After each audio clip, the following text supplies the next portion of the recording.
My girlfriend said, "I don't date broke boys, level up or I'm gone." After I lost my job, I said, "Bye then." She didn't know about my inheritance. She found out when she saw my new penthouse on Instagram. Her "I miss us" text was screenshots gold.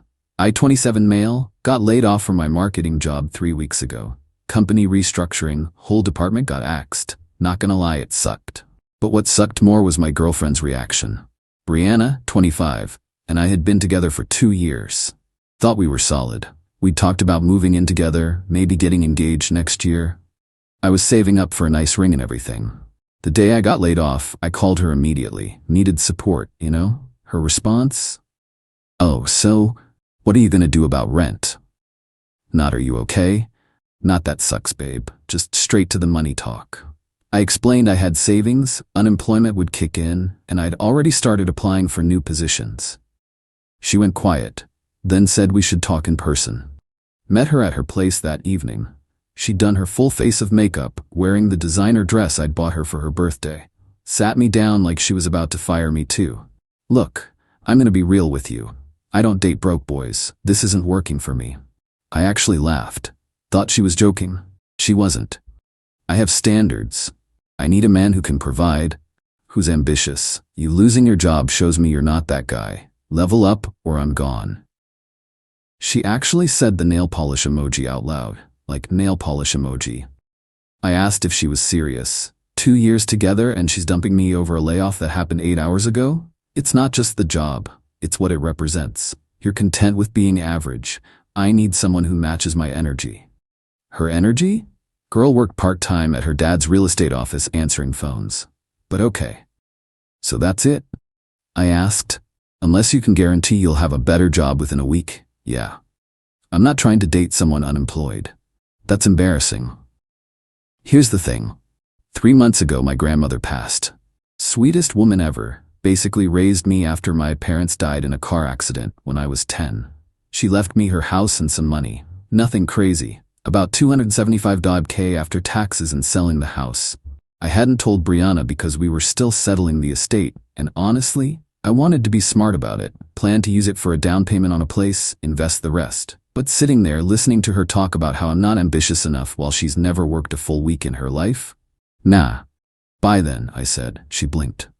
"Excuse me? You said level up or you're gone, so, bye." "You're not gonna fight for us? Fight for someone who dumps me the day I lose my job? Nah, I'm good."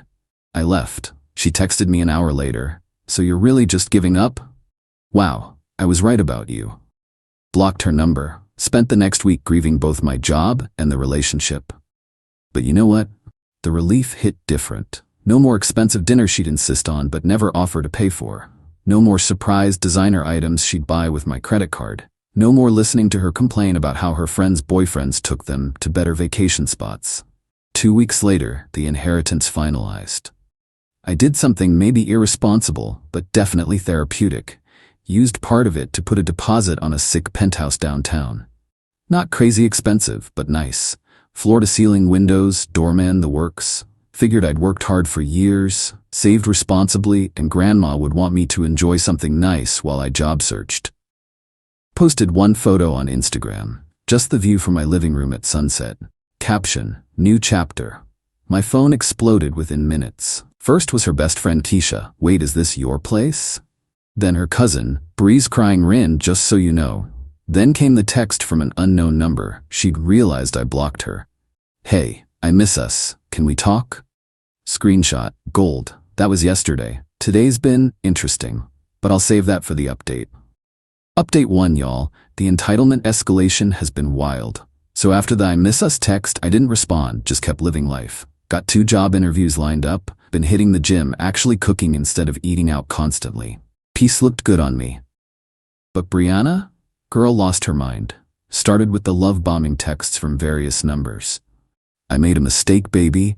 You know I was just stressed about my future. We can work through this. I saw you're doing well. I'm so proud of you." Proud? Of what? She didn't even know how I got the penthouse. That's when I realized she thought I'd somehow gotten a mega-paying job in 2 weeks. Her texts got more desperate. "Why are you ignoring me? This is really immature.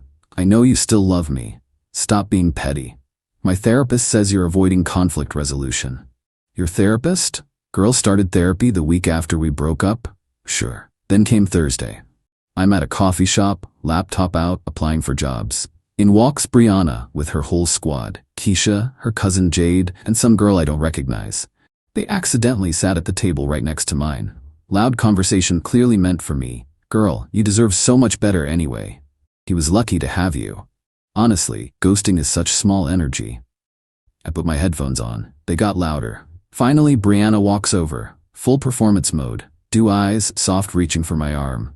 Can we please just talk? Like adults? We did talk. You said you don't date broke boys. I'm broke, remember. Unemployed. Embarrassing. I didn't mean it like that. You literally said those exact words. People say things when they're emotional. You can't just throw away 2 years over one conversation. You threw it away. I just accepted your decision. She tried to sit down. I closed my laptop. I have somewhere to be. Where? Another job interview? She said it sarcastically, like she didn't believe I was actually looking. Something like that. Left her standing there. Her friends immediately surrounded her as I walked out. Heard one of them say, "He's not worth it anyway, babe." That night, the real psycho came out. Created a whole Instagram story series. When you realize what you lost. A real woman admits her mistakes, praying for reconciliation and growth, each with a selfie of her crying. Crying. With perfect makeup that somehow didn't run. But here's where it gets good. Saturday morning, she shows up at my building. Don't know how she found it, but she's there in the lobby, arguing with the doorman. I'm his girlfriend, just call him. Doorman Rico is a real one. Calls me, "Mr. T, there's a young lady here claiming to be your girlfriend. Should I let her up?" Nope, not my girlfriend. Haven't dated anyone in weeks. Understood, sir. I watched from my window as security escorted her out. She made a scene.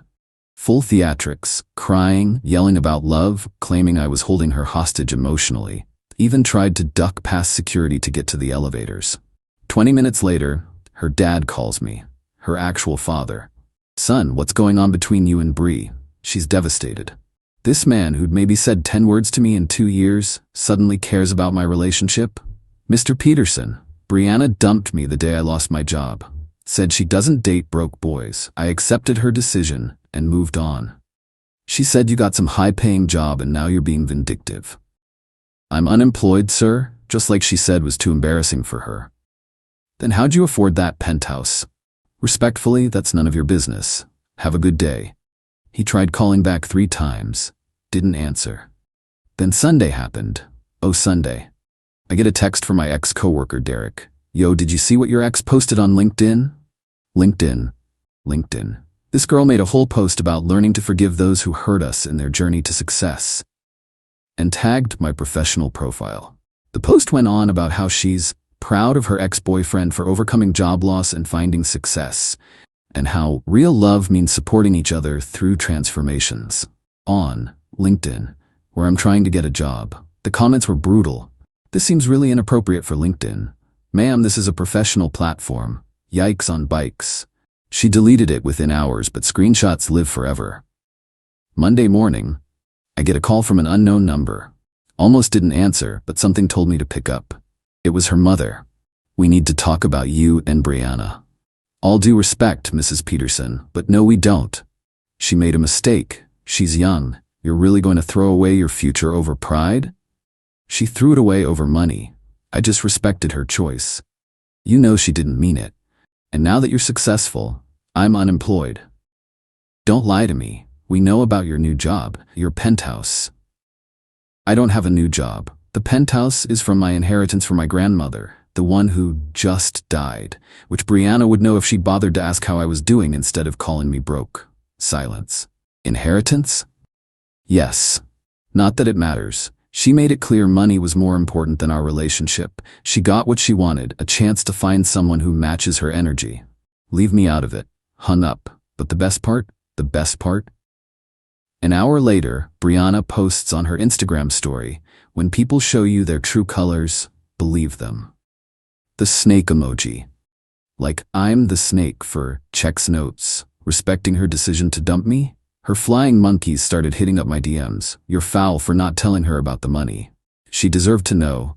Playing games with someone's heart is sick. Didn't respond to any of them. But I did post my own story. Just a screenshot of her "I don't date broke boys" text with the caption, "This you?" My DMs exploded with laughing emojis from mutual friends who'd been staying quiet. Current situation: she's now telling people I financially manipulated her by hiding my wealth. Like, what wealth? I got an inheritance after she dumped me. And even if I'd had it before, was I supposed to beg her to stay with my grandma's money? The same grandma whose funeral she couldn't attend because she had a nail appointment? The entitlement is astronomical. She really thought she could dump me for being broke, then come back when she thought I had money, and I'd just take her back? Stay tuned. Something tells me this isn't over. Girl's lost her mind, and I haven't even started posting about the new job interviews going well. Update 2. Okay, so, remember how I said this wasn't over? Understatement of the century. Let me start with the good news. Got a job offer. Better position than my last one. 20% pay increase, and they actually recruited me based on my portfolio. Started this Monday. Celebrated with takeout from my favorite Thai place and a movie night. Living my best single life. Now for the Brianna Chronicles, part whatever this is. After my Instagram story response, she went nuclear. Created a whole TikTok about how I was financially abused by my narcissist ex. I kid you not. Financial abuse, because I didn't tell her about money I didn't have when we were together. The video blew up in the worst way possible. Comments were dragging her. So you dumped him for being broke, but he's the abuser? The math ain't mathing, sis. Imagine telling on yourself like this. She deleted it after 6 hours, but the internet is forever. Someone reposted it with commentary and that went viral. 2.3 million views of her explaining how me hiding assets was manipulation. Girl, what assets? I was eating ramen trying to save for your engagement ring. But here's where she really lost the plot. Wednesday, I get a call from my bank. Someone tried to add themselves as an authorized user on my credit card. Take a wild guess who. Apparently, she still had my SSN from when we talked about getting an apartment together. She really tried to add herself to my accounts. Bank flagged it as fraud, obviously. I had to freeze everything, file a police report, the works. While I'm at the police station, my phone's blowing up. Derek, my boy from my old job, sends me screenshots from Facebook. This lunatic made a GoFundMe. Help me rebuild after financial betrayal. Goal, $50,000.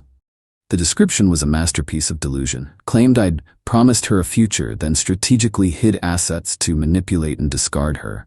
Said she needed therapy, time to heal, and resources to rebuild her life. She raised $73, probably from her mom. But wait, it gets better. Friday afternoon, I'm at my new job in a meeting with my team. Reception calls. There's a delivery for me that requires signature. I'm thinking it's my new work laptop. Nope, process server. I'm being sued. This girl really got a lawyer. She's suing me for 1. Emotional distress. 2. Promissory estoppel. Had to Google that one. 3. Unjust enrichment. 4. Defamation. Her claim that I promised to marry her, she made life decisions based on that promise, and my hiding of my inheritance constitutes fraud. She wants $100,000 in damages. I laughed. Actually laughed. The process server looked uncomfortable and left quickly. Called my cousin who's a lawyer. He read through it, called it the legal equivalent of a temper tantrum, and agreed to represent me for family rates. His words, "This is going to be fun to destroy in court." That weekend, she escalated to full psycho. Started showing up places she knew I'd be. My gym at 6 a.m. She'd never been awake before 10 when we dated. The farmer's market I go to on Saturdays. Even my barber shop. Each time with a different performance. At the gym. Crying on the treadmill next to mine about lost love. At the farmer's market, loudly telling vendors how I abandoned her. At the barber, sitting in her car outside, playing our psalm on repeat with windows down. The barber shop was the last straw. My barber, Big Mike, went out and told her to move along before he called the cops. She left, but not before screaming that I was probably in there talking trash about her. Mike's response when he came back in, "You need to get a restraining order before this girl boils a rabbit on your stove, my guy." He wasn't wrong. Monday, filed for a restraining order.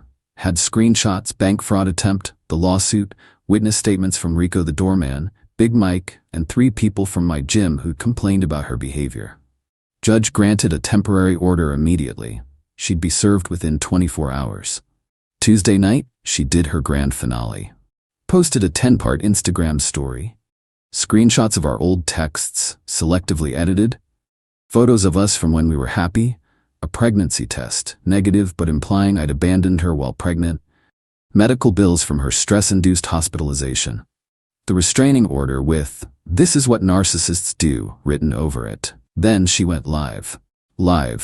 Crying, hyperventilating, claiming I was using the system to silence her truth. Said she was starting a support group for women who'd been financially manipulated by men. Her own friends started calling her out in the comments. "Bree, this is too much. Girl, log off. This ain't it." Even Tisha, her ride or die, commented, "Call me. We need to talk." The live ended when someone, probably her dad, physically took her phone. Could hear him in the background. "Brianna, enough. You're embarrassing yourself in this family." Next day, her lawyer withdrew from her case. Apparently, even he realized she was unhinged.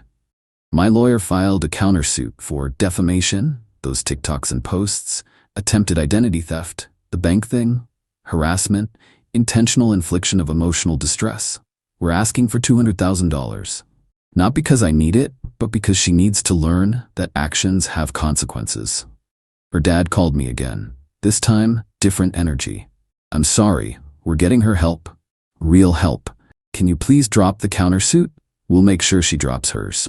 Your daughter tried to steal my identity, stalked me, and publicly defamed me to millions of people. She needs consequences, not enabling." What will it take? A public apology admitting she lied, deletion of all posts about me, and a written agreement to never contact me again. Plus, she covers my legal fees. I'll talk to her. That was yesterday. Today, I woke up to notifications that all her social media accounts have been deactivated. Mutual friends are telling me her parents checked her into some kind of facility for exhaustion. Part of me feels bad. Mental health is serious. But then I remember her laughing while calling me a broke boy and trying to steal my credit card info. And the sympathy fades. Got my first paycheck from the new job today. Took myself to a nice dinner. Alone, peaceful. No one asking why I didn't get the more expensive steak or hinting about designer bags. Grandma always told me, when someone shows you who they are, believe them the first time. Should have listened sooner. But hey, better late than never. We'll update after court. If she doesn't take the deal, this is gonna get interesting. Final update. Alright, this is gonna be my last update because this chapter of my life is officially closed. Remember that deal I offered through her dad? She didn't take it. Of course she didn't. Instead, she checked herself out of the facility after 72 hours and hired a new lawyer. Some ambulance chaser who probably saw dollar signs when she mentioned inheritance. 2 weeks before court, she pulled her final power move. Ready for this? She started a podcast called Gold Digger, I Hardly Know Her, about surviving financial abuse in modern dating. The first episode, all about me. Full government name and everything. Episode title, How My Ex Hid $500K to Test If I Was a Gold Digger.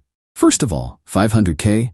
The inheritance was $275K and I used a chunk for the penthouse deposit, but accuracy wasn't her strong suit. She went on and on about how I orchestrated losing my job to test her love and had been planning this manipulation for months. According to her, my grandmother didn't even die. I just made that up for sympathy. The disrespect to my dead grandmother. My lawyer was salivating. We added another defamation claim and filed an emergency injunction to get the podcast taken down. Judge granted it in 24 hours. But she'd already recorded 3 more episodes with guests, other women sharing their financial abuse stories. One girl's story? Her ex asked her to pay for her own birthday dinner. That was it. That was the abuse. Court day arrives. I'm in my new job's best business casual. She shows up in a full designer suit I know she can't afford, complete with a film crew. Apparently, she was documenting her journey for other survivors. Judge shut that down immediately. No cameras in court. Her lawyer's opening argument was something. Claimed I had a pattern of financial manipulation and used my grandmother's death as a cover story for my secret wealth. Said I deliberately got myself fired to test if Brianna was a real partner. My lawyer stood up. submitted into evidence. My termination letter showing I was part of a 40-person layoff. Death certificate for my grandmother. Bank records showing the inheritance came after the breakup. Her text saying, "I don't date broke boys." Screenshots of her attempting credit card fraud. The restraining order documentation. Transcripts from her podcast claiming my dead grandmother was fake. 163 screenshots of harassment across all platforms. But the crown jewel? Remember the pregnancy test from her Instagram story? My lawyer had subpoenaed her medical records. Not only was she never pregnant, she'd bought the pregnancy test photo from a stock image site, had the receipt and everything. Her lawyer tried to object, but the judge allowed it since she'd made it public on social media. The judge looked at Brianna and said, "Young lady, did you seriously claim this man's deceased grandmother was fictional?" She started crying. "I was hurt. He lied to me." "About what?" "What lie did he tell?" He didn't tell me about the money. Money he didn't have when you ended the relationship. He should have told me it was coming." "Why? You'd already ended the relationship. Were you entitled to information about his finances after you broke up with him for being, in your words, broke?" She just cried harder. Her lawyer tried to salvage it, bringing up emotional distress and lost future earnings from what? The podcast that got shut down? Judge wasn't having it, dismissed her case with prejudice, meaning she can't refile. Then addressed my countersuit. "Miss Peterson, you've wasted this court's time with frivolous claims. You've defamed this man across multiple platforms, attempted identity theft, and shown a pattern of harassment that's frankly disturbing. Judgment in my favor: $50,000 in damages, $15,000 in legal fees, and a permanent restraining order. She has to stay 500 feet away from me, my home, and workplace. Any violation is immediate jail time." Her dad tried to approach me outside court. My lawyer stepped between us. "The check can be sent to my office," he said. "Any contact outside of settling this judgment constitutes violation of the restraining order." Her dad just nodded and walked away. Looked defeated. But here's the real karma. That podcast episode she posted, even though it got taken down, someone had already downloaded it. They sent it to her employer. Remember, she worked at her dad's real estate office. Her dad's business partners heard her claiming she was being financially abused while working part-time at daddy's company and driving a car he paid for. They voted her out. Her own dad had to fire her to save the business partnerships. Last I heard through the grapevine, she moved back in with her parents. Her apartment was daddy-funded too. She's selling her designer bags on Depop to pay the judgment. Her Instagram is still deactivated. Tisha and most of her friend group cut her off after the fake pregnancy thing. She's working at a cell phone store in the mall. Meanwhile, I'm thriving. Love my new job. Paid off the rest of the penthouse with savings and the judgment money. Started dating a girl from my building. She's a surgeon who actually insisted on paying for our first date. Invested the remainder of grandma's inheritance in index funds. Got a promotion already because I landed a huge client. Plot twist. The client? A women's financial literacy nonprofit that saw the viral TikTok about her calling me broke. They wanted to work with someone who understood the importance of financial independence regardless of relationship status. The contract's worth $3 million to my company over 2 years. So technically, Brianna calling me broke led to me making more money than I ever have. Funny how life works. Few weeks ago, I got one last flying monkey in my DMs. Some girl saying Brianna's really struggling and learned her lesson, and maybe I could show grace and drop the judgment. I responded with a screenshot of the invoice for my grandmother's funeral. The one Brianna couldn't attend because of her nail appointment. Blocked. To anyone dealing with someone who only loves you for your wallet. Run. When someone shows you money matters more than your well-being, your job loss matters more than your mental health, your bank account matters more than your heart, believe them.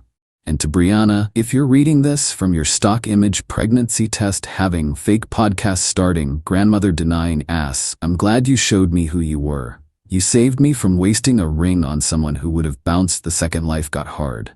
My grandma used to say, money doesn't change people, it reveals them. She was right. And what it revealed about Brianna? that she was never worth the ramen dinners I ate to save for her birthday gifts. I'm done with this chapter.